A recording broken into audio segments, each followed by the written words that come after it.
Welcome to Words Unspoken, the Hills podcast. We are two Southern sisters rewatching The Hills and chatting about it for your entertainment. I am Susan, and I'm a 30-something photographer. And I'm Jem, and I am not 40. So this is a really big banner day in the history of Words Unspoken, the Hills podcast. For the first time ever, Susan and I are together in the same zip code, in the same building, in the same room, recording together. Yay! It's so awesome to see you in person. I know this has never happened before. This is the first time that we've ever been able to record in the same room. It's so exciting. And probably the last, knowing our crazy schedules. Absolutely. So this could be, one of the greatest episodes of all time. No pressure there. No, none whatsoever. And it was such an exciting episode of The Hills. Yeah, Jim, we're going to have to talk a lot to make this episode sound more interesting. This is definitely not one of my favorite episodes. We're having family time. We're having snacks. We're having coffee. Recording our podcast. It's a beautiful day. Everything's great. Today we will be discussing episode 8 of season 2, Enough is Enough. And we start out with one of Spidey's favorite afternoon lunches. Daytime alfresco lunch yet again. Do these people never do anything during the day? Jem, what do you think Spencer is currently doing for a job? I think he's probably on the hills for his job. Yeah, he definitely is never shown doing any type of work. Hopefully he's doing some kind of freelance work, but I am not hopeful. He seems to always be able to lunch with Heidi as well as go to Bolt House and have conversations with her in the back alley. Freelancing for an LA florist, probably. You wish. I do wish. I wish that a lot. So anyway, they start discussing Lauren at this lunch because when you go to lunch with your girlfriend, it's great to spend some time chatting about your roommate. Yeah, because that's exactly what everyone wants to do is gossip. Quick music note on this scene. Music note, get it? Ha ha ha. Quick music note. I noticed that the song in this scene was a really great song that I didn't recognize and had never heard before. So I did some Googling, and it's a guy named Greg Johnson. Have you heard of him? I haven't. I think he's from New Zealand. He's done a lot of songwriting for other bands, released a few of his own songs. It sounded awesome. I can't wait to go download some of his music and learn more about him, but look into it, our musical pals. So Spencer and Heidi are talking about Lauren, and Spencer says, "You have a roommate that looks at me like the plague." Well, guess what, Spencer? Maybe you are the plague to Lauren. Guess what, listeners? You couldn't see this, but when Susan was imitating Spencer, her face morphed and she became Spencer Pratt. Her straight brunette hair turned blonde and curly. She grew a slight clear beard. And all of a sudden, I was sitting next to Spencer, and now she just looks like Susan again. I don't know what happened. It's so scary how quickly I can transform. Is this building like a paranormal facility? No, Jem. No. It's just your photography studio? Exactly. Okay. So did you notice how Spencer did that annoying thing where he fakely opens his mouth and kind of freezes like he's shocked? It's such a Spencer move. I find it so obnoxious. You think he practiced it a lot in the mirror in those days? Like, practice shocked face now. Absolutely. Spencer wants to go away for the weekend, and Heidi wants to spend time with Lauren. And Spencer tries to talk her into going away. And she's just kind of like, I really need to spend some roommate time. All I could focus on during the scene, besides the great song, was that there's a lady smoking up a storm at the table next to them, and the smoke is just blowing all over them. And they just didn't cough or move a muscle. So I was really impressed. I would be like bent over, double hacking, and being like, Well, that definitely dates the Hills. I'm pretty sure you can't even smoke outside in California right? anymore. Can you imagine that now? No. So Heidi says they just need to give Lauren time to accept them. And Spencer says he doesn't care because you can tell that he does not care whether Lauren accepts him or not. He's still trying to get in the way of their friendship, and he really doesn't care what Lauren thinks about him. But Heidi does. And then Heidi gets up and throws herself in his lap and smooches all over him and says, "Okay, let's go to Santa Barbara." I'll go with you. Okay. In the spirit of being nicer to Spidey in 2017, which is your New Year's resolution and not mine, Heidi's hair looks really pretty in this scene. I noticed that as well, Jim. It You was did? gorgeous. Yeah. Oh, yeah, it was It's so really pretty. So then we head to Teen Vogue, and Lauren and Whitney are wearing the cutest spring dresses. So cute. And when they go in Lisa's office, and she's not on the phone, by the way, shocker! They probably just cut that part out. She had to have been on the phone right before they came in. Probably. And Lisa says, "Why are you in spring and I'm in fall?" She's It got- was so funny. She's got that leather jacket and the ruffled blouse, and the girls are wearing those adorable dresses that, by the way, would still be totally fresh today. We might be wearing them right now. No one will ever know. So Lisa tells them they're going to be working with Lauren from Vogue. And I said Lauren a weird way because it's spelled a weird way. Jem, did you notice that? I did, and if you were in the South and that was your name, you'd be called Lauren, because it's L-A-W, Ren. Lauren. Lawren. It's very unique. Anyway, this Lauren is from the main Vogue, not the teen Vogue. She used to be, Anna Wintour's assistant. yes, Anna Wintour's assistant. Wow, I had just had a brain lapse for a minute. Not to be confused with Meryl Streep's character in The Devil Wears Prada or the actual book. They are not the same person at all. I hated both the book and the movie.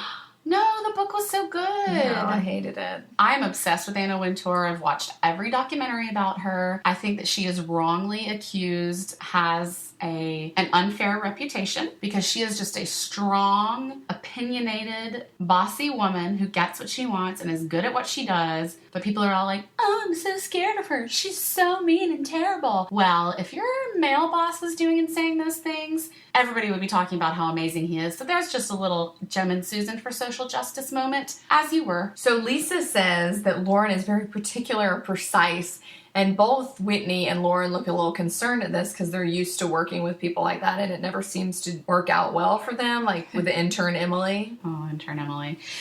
I mean, they do say it's one thing to work for Vogue, it's another thing to work for Anna Wintour. So Jem, Yes. this photo shoot is Young Los Angeles Real Children Shoot. That's quite the name. Is that what they called it? Yep. So they need 15 or 16-year-olds for this shoot, and Whitney's sister is going to come in and try out because she is a senior in high school. And Lisa says, "Oh, that's great if she can come in. We'll see how that works out," which is such a classic Lisa moment that she's so kind of ambivalent about it. And this is also when we find out, as they move on to chat in their back room, their closet where they live. Yes. This is when we find out that Whitney worked for W for 3 years. That is shocking. She's basically been an intern for 1,000 years. I think she said she worked for W for 3 summers, and then she's worked for Teen Vogue for 2. So that means she's been interning for 5 years. I really am curious as to how old she is. I'm pretty sure she was 19 at this point. So that must mean, no, she's not 19. Or have maybe no she's idea. 20. I don't know. But I feel like she must have started interning in high school. But who knows? Basically, Whitney deserves whatever amazing things happen to her moving forward, which I don't know what they're going to be, but just guessing they're going to be amazing. And Whitney says she's definitely ready for more responsibility and she's ready to move up. She really shouldn't still be an intern. Oh, well, at least she was on a super high-rated reality show. So that was that. So then Lauren comes in and says, "I need you to be organized. And we have to return everything the next day. I can't have dirt or holes." And all I could think of while I was watching the episode is, oh, that doesn't bode well. I saw a huge disaster coming up from that, even though that didn't really happen. Yeah, it was a little foreshadowing for some awkward moments. Quick notes on Lauren. She, Susan, was in Sex and the City for a couple of episodes. Was she? Yeah, she played a fashion editor. And I also learned in my researching, she was the inspiration at one point in time, not the original, but she was the inspiration for Jennifer Aniston's haircut back in those days or sometime within recent years. And if you look at her now, she has this amazing, like, equestrian, like, androgynous look, and she, like, lives on a farm, and her house is amazing, and her kids are adorable, and just lives this fabulous, like, country lifestyle, and has her hair absolutely chopped off. Wait, so she was the inspiration for the Rachel? Not the Rachel. That's what I was saying. Like, it Oh. wasn't the original Okay. Jennifer Aniston hair, It was a little bit later in Jennifer's career where she saw Lauren in an ad Okay, that's cool. whatever, and she was like, oh my gosh, I want that haircut. So literally Jennifer Aniston stole Lauren's look, and I think that puts her in the annals of history. Definitely. She just has this ethereal beauty, just gorgeous, but is real stressed out.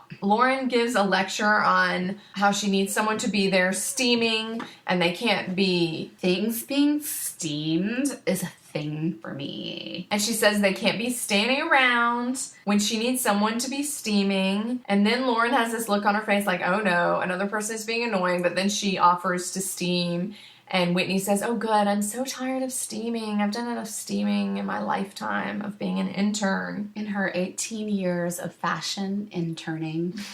I'm sure 5 years feels like 18 years because that seems like it's a very high stress environment. It is, yeah. So I would imagine, even though it's just 5 years, that's a lot. So then we head to the Hillside Villas. Lauren is drawing in her sketchbook, and Heidi breezes in the door and says, doing homework, look at you. Like she's saying, saving the world and feeding the hungry, look at you. So Heidi guiltily starts packing, and she tells Lauren she's going to Santa Barbara, and then she invites Lauren, Jim. She invites Lauren to go to Santa Barbara with her and Spencer. Pity invite. And Lauren laughs derisively and says no. Duh. Like, what is wrong with Heidi? Spencer doesn't want Lauren there. Lauren doesn't want to be there with Heidi and Spencer. And Heidi wouldn't have fun if both of them were there. She just couldn't help herself. It's so irritating. If at this very moment, Heidi, Spencer, and Lauren had gone to couples counseling, they could have solved all of their problems and fixed their communication issues and lived happily ever after. And we would have had no further seasons of The Hills. And we would have lost a whole generation of beautiful memes, Jim. And we would have also lost Words Unspoken, The Hills podcast, which would be the saddest of all. The biggest tragedy of all, really. The most worldwide overarching tragedy out of all of these possibilities. So thank goodness they didn't go to counseling. So Heidi's like, let's plan a Heidi Lauren night for Monday night. As if that will make her going away to Santa Barbara better. And Lauren's like, okay, they're like, okay, it's a date. Now, Jim, I would like to take a moment to stop here and say there is nothing wrong with going away with your boyfriend for the weekend. I don't really understand why they're making such a huge deal about it. When you have a roommate, I understand they're more than roommates, they're like best friends, but I feel like it's a little more dramatic than it needs to be, and she shouldn't feel so guilty about going away with Spencer. Well, here's the issue. So if they're going away in real life, Heidi should be like, oh, hey, in a week, Spencer and I are going to Santa Barbara, just FYI. And then when she came home to pack for Santa Barbara, she wouldn't have to do the awkward, pity, useless, empty invite. Lauren would already know she was going. She could still be sulking, but at least it wouldn't be that awkward. But Heidi is kind of like passive-aggressively packing to let Lauren know she's leaving. And that just makes it really, really uncomfortable. Ooh. As I always say, Jem, if people were honest with each other all the time and would discuss things, we would not have any TV shows. Yeah. We would not have very many books. Friends would never fight. Being honest with your friend sometimes can go terribly wrong. This is true. So then they exchange the most awkward goodbyes. Heidi's like, love you, bye. And Lauren does not say it back. You can tell she's just so frustrated. The love is gone. So then we head to the Grove. Audrina and Lauren are going shopping. And Audrina starts telling Lauren about this new guy she's seeing from Epic. And then she suggests Lauren goes out with one of his friends. Uh-oh, here comes the dreaded setup again, Jen. No. Ugh. That doesn't seem to have worked out for Lauren so far. And then Audrina, but she agrees that it might be fun. She says just as long as it's a group date and it's not like a double date. And Audrina goes, but what about Brody? And Lauren perfectly sums it up by saying, Yeah, why didn't I notice this was happening at the time? Jem, you wanted to believe the fairy tale dream of Lauren and Brody. I mean, come on, they're so good looking together. Brody's the first guy on the show who's seriously good looking. It was a dream. And it is a dream that, based on our Twitter interactions, we see there are so many people still clinging to hope. Yeah. That one day. A lot of you out there still have faith that somehow, like, maybe Lauren will have her baby, she'll leave William Tell, Brody will break up with his what is it, fiance/wife, and he and Lauren will finally get to. I mean, some of you out there really believe this is going to happen, and you know what? I wish I was one of you. I wish that the dream was still alive, but as behind the scenes, tuned in, dialed in podcasters about the Hills, we have super secret access to special private information, and we know that this was never meant to be. And by private information, I mean the reunion That show. was then, this was now. That you all got to watch on MTV if you wanted to in the United States. In this scene, fashion alert, Audrina is carrying her studded leather boho bag a la Sienna Miller. Remember what a fashion icon Sienna was in those days? I don't even know what she's doing now. don't It makes me either. sad. I used to love her. And Her there and was- Jude Law. Yeah, and the whole there was a nanny and a thing and a. So much Cheating. drama. Those cute boys always disappointing us, Jim. You know what? These girls on Snapchat with their flower crowns, they don't even know who to thank for that. It's Sienna Miller. Well, probably like the 1960s. but- Probably so. I mean, yes. you know, like in recent history. So then we head to Santa Barbara to a beautiful, peaceful beach vacation. Spencer is walking on the beach with the love of his life. It's romantic, it's beautiful. And they're talking about Lauren Conrad. Second scene of this episode where the two of them are together in a lovely outdoor setting and they have nothing better to do than to gossip about her roommate. Clearly they have nothing else to talk about in life. Spencer, Spencer, Spencer, I have no words for you. And Spencer's trying to convince Heidi that they don't need to go back on Monday, even though she has plans with Lauren. And Heidi's kind of like, whatever, I'm definitely going back. It's a very quick scene, Jem. There's really not much to say about it except stop talking about Lauren when you're on a romantic beach. And Heidi's like, I love Santa Barbara. Sorry, I just canceled out my compliment of Heidi's hair by doing a rude impression of her, but it had to be done. So then we head back to Teen Vogue, and Lauren is chatting with Whitney about her double date that she and Audrina are going on. And Whitney is wearing a super cute knit hat. Yes. And LC is wearing a headband, which my whole life has been turned upside down because I read online recently that she used the headband during their taping days to cover her roots for the show when they didn't have time to update her highlights. So yeah, all those fashionable headbands that girls around the world were copying at the time were simply Lauren's fabulous, genius way of covering up those roots. Which I don't know about how it works anywhere else in the country, but if you've got roots south of the Mason-Dixon line, there are folks judging you. Jem and Susan for Social Justice do not agree with judgment based on hair color.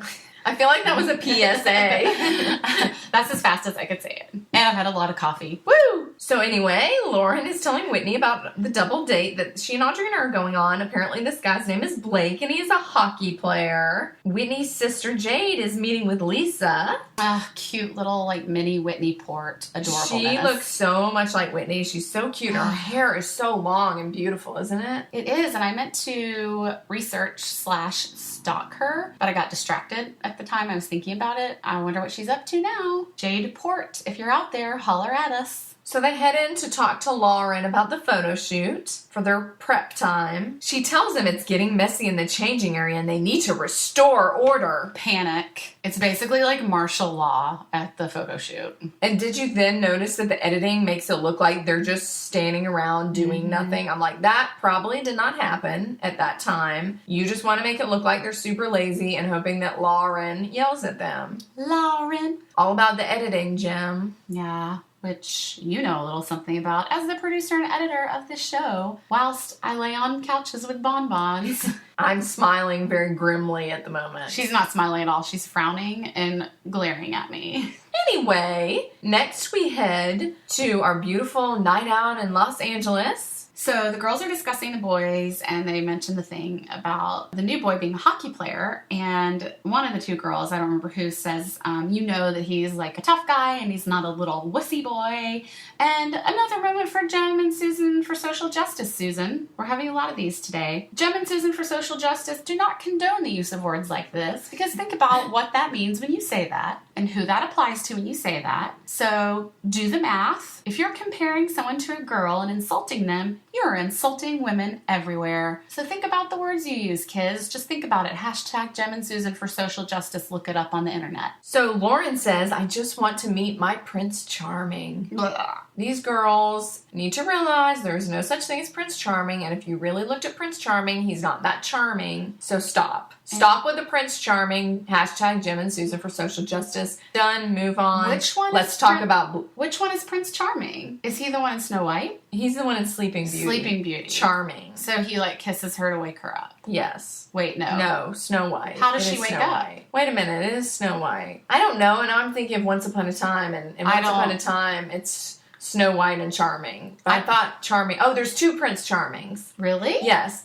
The one in Sleeping Beauty, because that's Aurora and Prince Charming. Doesn't Maleficent call him Prince Charming? Maybe like as a pejorative term, like, you little Prince Charming. I don't remember. I think there's two Prince Charmings, though. Who sings, someday my prince will come. Did I Snow just make White? that up? That's Snow White. I don't. Oh my gosh, we're going to have to listen to Disney Princess Deathmatch in order to bone up on our Disney princesses. Is this a podcast about Disney princesses? It is a podcast about Disney princesses in which they pit one against the other and they decide who is the best one. Oh, I love this. So can I tell a quick story? Absolutely. So my husband and I rewatched The Little Mermaid about a year ago. And I was so excited. I tried to explain to him, like, the plastic VHS case. And when you opened it, it was so exciting. And, like, you had to rewind it and watch it. And he's a little bit older than I am. And plus, he's, like, artsy kind of boy. So he doesn't, like, know things about Disney movies.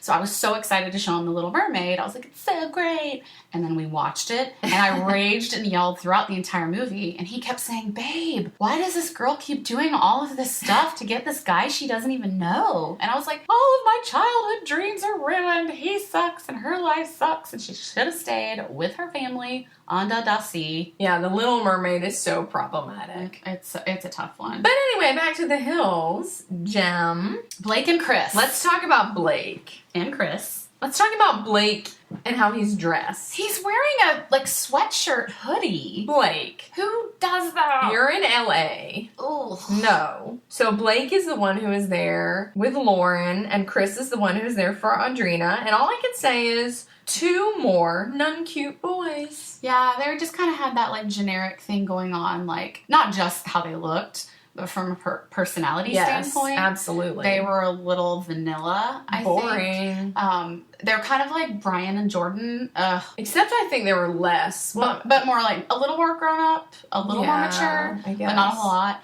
Brian and Jordan, R.I.P. We don't miss you. Yeah, the outfit, the sweatshirt. Like, the other guy I think was dressed okay. Like, Audrina's date. But the sweatshirt guy, really? Like, your first date with a famous celebrity on television? Yeah, it definitely feels a little awkward at first. And then Blake starts talking about dessert and how they should get dessert. And then they start talking about Spencer. And I think they're about to tell some kind of story about Spencer, but it doesn't seem to happen. But don't you think it seemed like they had some kind of story about Spencer? Yeah, and they kept looking at each other meaningfully, like, what can we say about Spencer in front of them? And I don't know. I agree with you. There was then Lauren kind of gives them the impression, like, no, she says, I don't like him. That maybe they're about to be like, we hang out with Spencer every weekend, and we, what does he say, roll out with the playmates, or the... Oh, when Spencer said that? What does Spencer roll it say? out with the play, rolling around.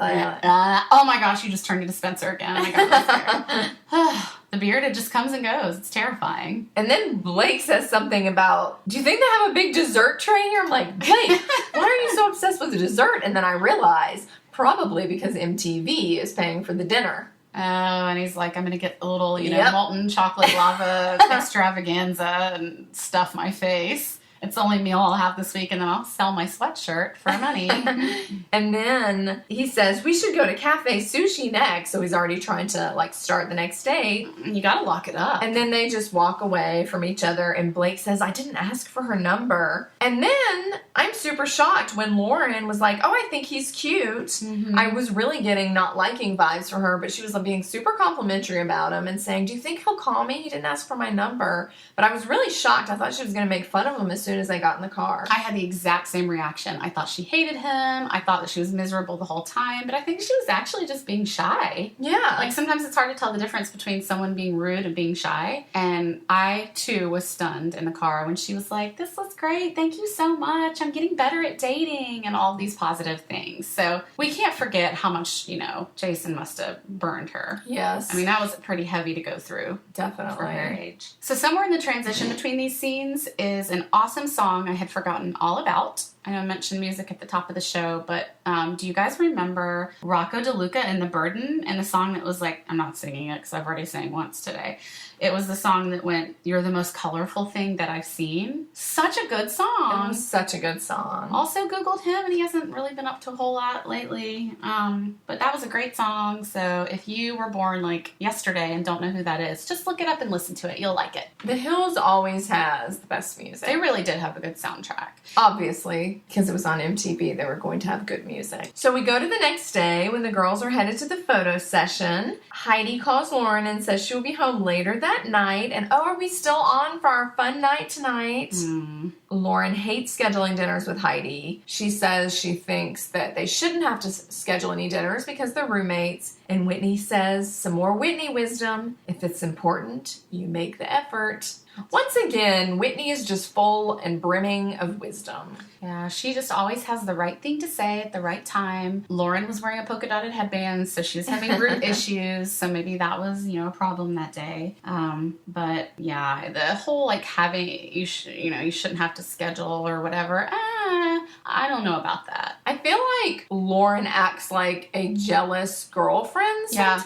Yeah, I agree. I'm like, that's the kind of relationship you have with someone you're dating, not your roommate or friend, I feel like. But think about how angry she gets just thinking about Spencer and how bitter and mad that she is that Heidi's dating him. And she is just, I think, blinded by her strong dislike of Spencer Pratt. And it's just like she can't see straight when it comes to things like him. So, it's all kind of skewed. Like, she would never be like, Audrina won't schedule, or I shouldn't have to schedule dinners with Audrina. It's just because of the situation. She adds some rules that she might not hold other people to in real life. So then they arrive at Las Feliz for the photo session. You know what I hated about the scene, and it terrified me and scared me? As a Southern lady, is that part when one of the models, I think it may have been Jade, Whitney's sister, is shaking with cold. Yes. And Lauren is like, I know you're cold, but don't move. And I was like, oh my gosh, that is literally my worst nightmare played out on screen from 2007. Yeah, it just looks so cold. And they chat a little bit about last night. She tells Whitney all about it. And she's like, Audrina's guy was chill. And for some reason, that just made me laugh. I was like, that's so 2000s. Lauren has a specific way she likes her hangers, Jem. Ugh.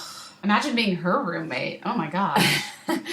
And Whitney That looks wouldn't last long. Whitney looks I annoyed when she says that. Just like, I cannot believe I still have to put up with it. She's just so tired of being an intern. And then Lauren fusses at Jade about smushing the dress, trying to pretend she's doing that laughy, jokey way, but you can tell she's super annoyed. This is really, now that I think about it, we complained about this episode at the beginning of our recording, but this is a really big episode because this is when Whitney starts to express that she wants more. Yes. This is a pivotal scene, actually, when she keeps getting told to, grab safety pins and do all of these, menial tasks. You can just see her drooping like, I'm so much more than this.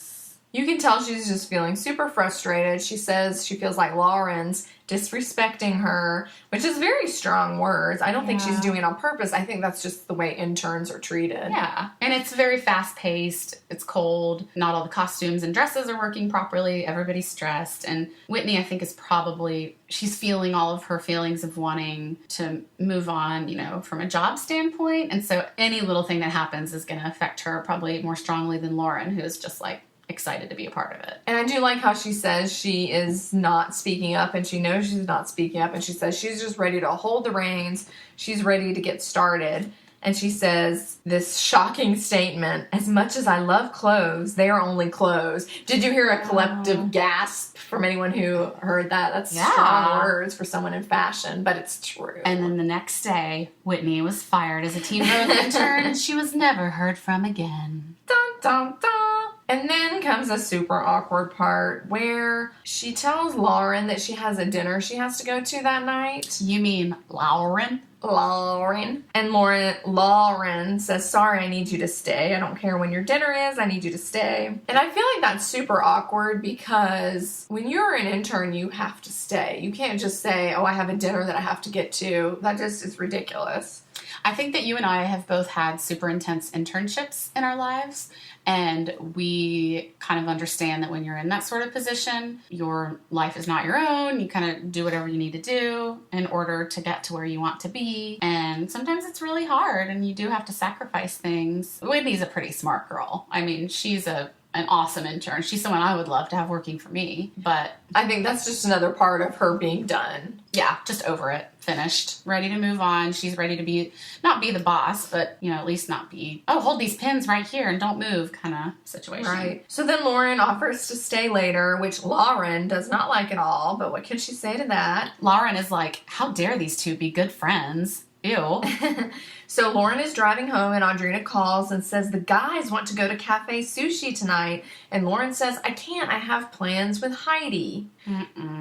So then we head back to the Hillside Villas. Dark apartment. Lauren walks in. Heidi isn't there. There was a note on the table. Spencer and Heidi went to the movies. What a little rude. Jem and Susan for social justice don't use pejorative terms against women. But if we did, Lauren calls Audrina and says, Heidi's not here, so I'm going to dinner with you. And then, Jem, did you notice the song that was playing? No, what was it? Jet, Shine On. Remember Jet? Jet. Loved them. Do you remember when Halloween. Yes. Oh my god. We went with all the sisters. Ugh. Except maybe one, because she was too young to get in. It's hard to But other remember. than that, it was Halloween. Yes. It was so fun. Weren't you dressed like an angel at that concert? Yes. And I was a nurse? I think so. Who knows? That's a real... We were so original in this. Jet was so fun, though. And we fade out to Jet playing as Spencer and Heidi giggle in the movie theater. You think it was a gnarly movie theater? Gnarly. Does this episode of The Hills pass the Bechdel test? Susan, were there two named women on this episode? Yes. Did the two named women speak to each other at any point in time? Yes, they did. Finally, did they discuss any subjects that did not involve a man? Yes! Yay! Woohoo! Good job! 2007. Bechdel test complete. Winners of the week. Jem, who was your winner of the week? My winner of the week was senior in high school, Jade Port. She's a senior in high school. And all of a sudden, she's on a fabulous TV show, being a fabulous, beautiful model, wearing amazing, gorgeous clothes. Don't know where the pictures ended up, but I'm sure it was awesome. And all of her friends were probably amazed and happy for her, and her enemies were jealous of her. And if that isn't winning when you're a senior in high school, I don't know what is. Jem, one of the disadvantages of recording in the same space is that my notebook of notes is sitting right next to yours. And when you came in, you mentioned you did not have a winner of the week, which leads me to believe you looked over at my notebook and saw Jade under winner and stole it for yourself. I thought about it whilst we were discussing Jade, and I wrote it in pencil. I have to admit, if you look, it is written in pencil and everything else is in pen. So I don't have any evidence to prove that I didn't copy your notes. But I think that the camera crew filming the documentary about our lives standing behind us can play back the footage and show that I did not look at your notebook. So we'll get on that when we're done recording our podcast. Let the record reflect that you're a plagiarizer. Anyway, my winner of the week is also Jade. Winner of the week, Steeler.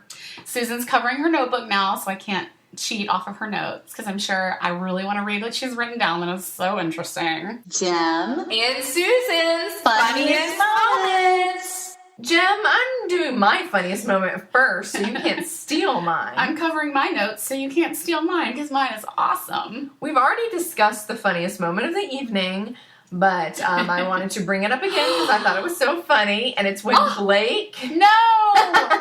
It's when Blake keeps obsessing about the dessert and the dessert tray. Look, I wrote this 2 weeks ago. Funniest. Dessert boy obsessing. Mine says dessert obsession. Oh, We probably need a third person on the show. There are some people in LA that are. There are some people in LA that are. There are some people in LA that are. I'm doing my pratfall first because you're a segment stealer. You stole the segment first, Jem. I'm rubber and you're glue. Fine.